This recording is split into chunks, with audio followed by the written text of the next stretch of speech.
Bonjour à tous, j'espère que vous allez bien, bienvenue pour cette nouvelle vidéo.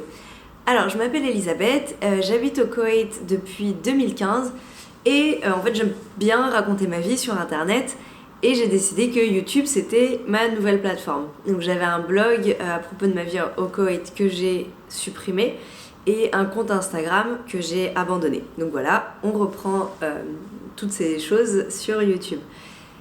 Je suis désolée, je suis pas convaincue de la luminosité de cette vidéo, mais on va voir ce que ça donne. Et je suis aussi désolée pour ma voix, mais comme vous l'entendez et peut-être comme vous le voyez aussi, je suis malade. J'ai chopé un rhume comme tout le monde à l'école, donc c'est un peu embêtant. Aujourd'hui, je vais pas parler du Koweït, je vais pas parler de l'expatriation, je vais parler de frugalisme. Alors si vous ne connaissez pas le frugalisme, c'est un mode de vie où en gros, l'idée c'est d'économiser au maximum aujourd'hui pour pouvoir vivre sans trop travailler plus tard. C'est un peu l'idée de la retraite anticipée en fait. Moi quand j'ai quitté la France, j'ai pris le parti de ne pas cotiser pour ma retraite et donc en gros, j'assure mon avenir toute seule. C'est le parti que j'ai pris. Et quand je vois les réformes, retraite à 64 ans, etc., je me dis que finalement, j'ai pas forcément fait le mauvais choix. Pour être honnête avec vous, là c'est l'année où je vais fêter mes 34 ans et j'ai du mal à m'imaginer taffer 30 ans de plus. C'est pas la vie que je veux mener quoi. Moi mon objectif c'est la retraite à 40 ans et si ce n'est pas la retraite complète, j'aimerais à 40 ans avoir besoin au maximum d'un mi-temps, que ce soit au Koweït ou en France. Pour ce qui est du Koweït, il faudrait que j'ai plusieurs sources de revenus. Si c'est la France, avoir mes économies plus un mi-temps devrait être suffisant pour vivre à 40 ans. Cet objectif, il est divisé en plusieurs petits objectifs. Donc la première étape, c'était de m'assurer un toit, donc d'acheter une maison, et si possible d'acheter une maison sans avoir recours à une banque. Alors en sachant que, comme je vis à l'étranger, j'avais demandé un prêt à une banque qui m'a été refusé parce que le Koweït c'est pas considéré comme un pays dans lequel on peut... Enfin, c'est pas un pays sûr pour les banques. Je n'avais pas de maison, ce qui fait que en gros, si jamais je prenais un crédit et que je revenais en France, j'aurais dû payer et le crédit et un potentiel loyer. Donc les banques, c'était pas assez... je n'étais pas assez sûre pour elles. Donc un crédit m'a été refusé. Du coup, je me suis dit, tant pis, je vais essayer d'acheter une maison cash. L'idée, c'était d'acheter une maison avec un terrain qui soit en gros quasiment en ruine pour pas que ça me coûte trop cher. Et ensuite, je faisais les travaux. Et pareil, pour les travaux, là, j'ai fait appel à mes parents que je rembourse parce que c'est pareil, je pouvais pas passer par une banque. Donc, j'ai trouvé même ma maison, donc ça c'est fait. J'ai acheté ma maison qui donc était en ruine. Aujourd'hui, les travaux de rénovation sont en cours. Donc, je suis très contente de mon achat. Je suis très contente des travaux qui ont été effectués dans cette maison et je suis impatiente de voir le produit fini. En fait, ce qui fait que le jour où je serai à la retraite, donc à 40 ans, si jamais je veux revenir en France, je n'aurai pas à m'inquiéter pour payer en fait un crédit ou un loyer pour une maison. Ensuite, la deuxième étape, c'était d'apprendre à vivre sans trop dépenser. Moi, j'ai commencé à travailler à 16 ans, donc j'ai eu un salaire dès mes 16 ans, et là, ça a été la folie, une véritable dinguerie. De mes 16 ans jusqu'à mon départ au Koweït, j'avais 26 ans, donc en fait, pendant 10 ans, j'ai dépensé mon argent dans tout et n'importe quoi. Donc que ce soit du matériel, des vêtements, des sacs, des tonnes de vêtements chez H&M, des sacs de créateurs, des voyages, tout. J'ai dépensé mon argent, mais n'importe comment. Alors aujourd'hui, je regrette pas du tout parce que ça m'a fait du bien et ça m'a fait plaisir à l'époque. Et surtout, je pense que si je n'avais pas connu cette période de travail pendant 10 ans, aujourd'hui, j'aurais envie de dépenser mon argent comme je l'ai fait à cette époque. Donc moi, je suis contente d'être passée par là. Ça m'a fait prendre conscience que, en fait, déjà, moi, ça m'apportait rien et que la surconsommation, c'était quelque chose, en fait, de globalement immonde. Je trouve, même pour soi, personnellement, d'accumuler, c'est pas forcément bon. En tout cas, moi, c'est pas bon pour moi et pour mon mental. Et en plus, on le sait, pour la planète, c'est un désastre aussi. Donc aujourd'hui, je n'achète que très peu de vêtements, je n'achète que très peu de choses en réalité. Je dépense très peu mon argent dans des dans des trucs plaisir. J'ai aucun problème à le dépenser pour des voyages et des expériences. J'ai un peu plus de mal à dépenser mon argent pour du matériel. Ça, je suis contente d'avoir pu passer cette étape-là, en gros. Par contre, moi, ce que je vis, c'est je vis un quotidien doux. J'appelle ça un quotidien doux, c'est-à-dire que je suis dans un appartement que j'adore et il est vraiment trop cher. En tout cas, je pourrais payer moins cher, mais je suis pas convaincue de trouver la même qualité que celui dans lequel je suis aujourd'hui. Je vis dans un appartement qui est grand et qui est très agréable. J'ai une voiture que j'ai achetée neuve, donc pareil, elle m'a coûté très cher et toujours aujourd'hui ses réparations, etc. me coûtent cher. Mais je suis en confiance dans cette voiture parce qu'en France, j'avais acheté une voiture d'occasion qui m'a lâché au bout d'1 an et demi, je crois. Donc j'ai pas envie de me retrouver dans cette situation. Aujourd'hui, j'ai dépensé de l'argent. Cette voiture m'a coûté cher, mais je n'ai pas dépensé plus que de raisons pour la réparer. Donc c'est pour ça que j'en suis très contente.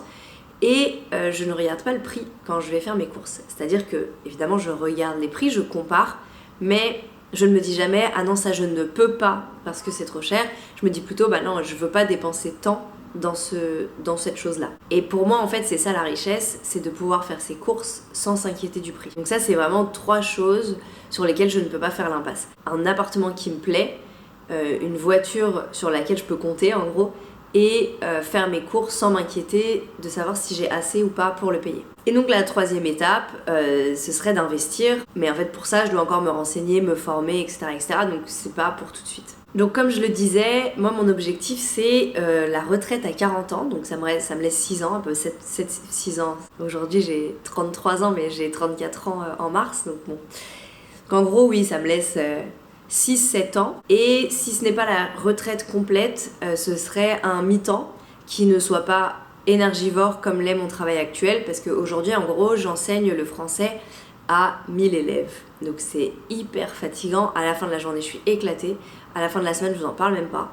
Donc moi mon objectif c'est de pouvoir à 40 ans avoir investi mon argent correctement, avoir économisé mes sous correctement, et donc n'avoir besoin que d'un mi-temps pour pouvoir tranquillement vivre ma vie. Les avantages que j'ai, le premier et le plus grand avantage, c'est que j'habite au Koweït, et donc au Koweït, la monnaie, elle est très forte. Donc si jamais je veux revenir en France, et si je prends mes économies du Koweït, ça va me faire tout de suite une grosse somme, puisque un cadet est égal à peu près 3 € pour le moment. Donc si ça continue comme ça marchera très bien pour moi, parce que j'ai des sous de côté ici au Koweït, et qu'en gros si je prends cet argent et que j'emmène en France, je m'assure déjà quelques années sans travailler. Mon deuxième avantage, c'est que j'ai connu la surconsommation, j'ai connu le fait de ne pas avoir de frustration, j'ai connu de pouvoir aller dans des magasins de vêtements et juste prendre des choses comme ça et ressortir avec mes sacs sans que ça me pose problème. Donc j'ai jamais été à découvert, ça ce sont des choses qui ne me sont jamais arrivées. Je vivais chez mes parents, mais je travaillais, j'étais étudiante et je travaillais en même temps. Donc dépenser ce salaire comme je le voulais, c'était complètement mon droit. Et je suis contente de l'avoir fait comme ça. Et je me souviens que quand j'ai commencé à travailler, c'était pour aller habiter avec mon petit ami de l'époque. Et ma mère m'avait dit non, je te déconseille, profite d'avoir de l'argent sans facture. Parce que quand tu commenceras à avoir des factures, tu seras un peu dégoûtée de ne pas avoir profité de ton argent sans facture. Et j'ai envie de lui dire merci maman. Parce que c'est vrai, en fait, que maintenant que j'ai des choses que je dois payer, je dois par exemple payer pour cette mignonne chose poilue derrière, lui il est ma priorité par rapport à mes vêtements par exemple. Et je suis très contente que ce chat soit dans ma vie, mais je suis contente aussi de ne pas me sentir frustrée, de me dire il faut que je paye pour son vaccin, ou il faut que je paye pour aller chez le vétérinaire, et cet argent ne sera pas pour moi dans des vêtements, parce que c'est quelque chose que j'ai déjà fait, mais pendant des années. Mon deuxième avantage, c'est que j'ai une vie sociale qui est vraiment réduite au minimum, et donc que ma vie sociale ne me coûte pas cher, parce qu'en fait je sors très peu avec des gens. Je n'ai pas un gros groupe d'amis qui va m'engrainer sur des sorties où je vais devoir cracher de l'argent. J'ai pas besoin de suivre un rythme de vie qui me convient pas. Donc alors ne soyez pas triste pour moi je suis très heureuse comme ça. Je suis quelqu'un qui se satisfait très bien par elle-même et qui arrive, qui ne s'ennuie pas avec elle-même et qui arrive à s'occuper toute seule, pas de problème. J'ai pas de problème non plus à aller au resto toute seule, aller au cinéma toute seule, moi je peux tout faire toute seule, ça ne me dérange absolument pas. Et mon dernier avantage, c'est que mon copain est le même que moi, c'est-à-dire que lui aussi fait très attention à son argent. Lui aussi a des objectifs financiers à plutôt court terme, en tout cas à moins de 10 ans, et lui aussi aimerait vivre tranquillement sa retraite. Donc ce qui fait qu'en fait on n'a pas de clash là-dessus et qu'en gros on est tous les deux un peu radins, donc ça marche bien quoi. Maintenant, les points sur lesquels j'aimerais m'améliorer. Donc alors, une chose est claire, c'est que je ne changerai pas pour un appartement moins cher, d'une, alors sauf si évidemment un jour je trouve mieux que celui-ci, mais j'en doute, et ma voiture je vais la garder aussi. Par contre, j'aimerais m'améliorer sur les courses et justement commencer un peu plus à regarder les prix, à comparer un peu, en sachant que moi mes courses je les fais chez Monoprix et que Monoprix c'est le supermarché le plus cher ici au Koweït je pense, et que je n'ai pas l'intention de changer de supermarché tout simplement car j'adore les produits de chez Monoprix, mais voilà, j'aimerais chez Monoprix faire plus attention à ce que je dépense. J'ai un gros problème par exemple, c'est que j'achète des tonnes de surgelés. Alors je les consomme tous, c'est pas le problème, mais il y a un moment où en fait il faut que j'arrête d'acheter des surgelés, ou même quelque chose de très bête, j'achète toujours un nouveau déodorant, et donc parfois je me retrouve, j'ai 5 déodorants neufs chez moi. Je pourrais ouvrir un petit magasin de déodorants, c'est ridicule, et je sais pas pourquoi je fais ça. Donc ça, c'est des choses que j'aimerais changer, que j'aimerais améliorer, parce que je pense que si je réduis mon budget courses, déjà ça va me faire économiser pas mal de sous. Et mon deuxième point d'amélioration, c'est les cadeaux. Quand je fais des cadeaux aux gens que j'aime, j'ai tendance à être un peu dingue sur les sommes que je dépense pour des cadeaux.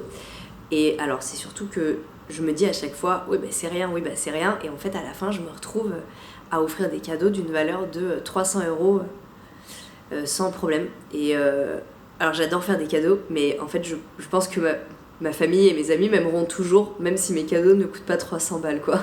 Donc ça c'est vraiment 2 points sur lesquels j'aimerais m'améliorer. Donc voilà, c'était ma petite vidéo pour vous parler de mes débuts dans ce mode de vie qu'est le frugalisme. Ça fait quand même quelques années que je vis sans trop dépenser, mais c'était pas spécialement dans un objectif d'économiser de l'argent. Là, c'est clairement le cas. Donc j'ai encore des points d'amélioration, comme je vous le disais, donc les courses et les cadeaux que je fais, mais aussi mon manque d'anticipation fait que malheureusement je perds pas mal d'argent dans tout ce qui est voyage par exemple, parce que j'ai tendance à prendre mes billets parfois un peu au dernier moment pour aller en France, ou à réserver aussi des hôtels un peu au dernier moment, et on le sait, si on n'anticipe pas ça coûte beaucoup plus cher. Donc je vais me pencher aussi sur ça, donc du coup je vous tiendrai un peu au courant de tout ça. Je vais faire une playlist frugalisme où je partagerai avec vous mes astuces pour économiser plus, mes astuces pour dépenser moins aussi, comment je vis, etc. etc. Comme ça vous pourrez retrouver mes vidéos à ce sujet si jamais ça vous intéresse.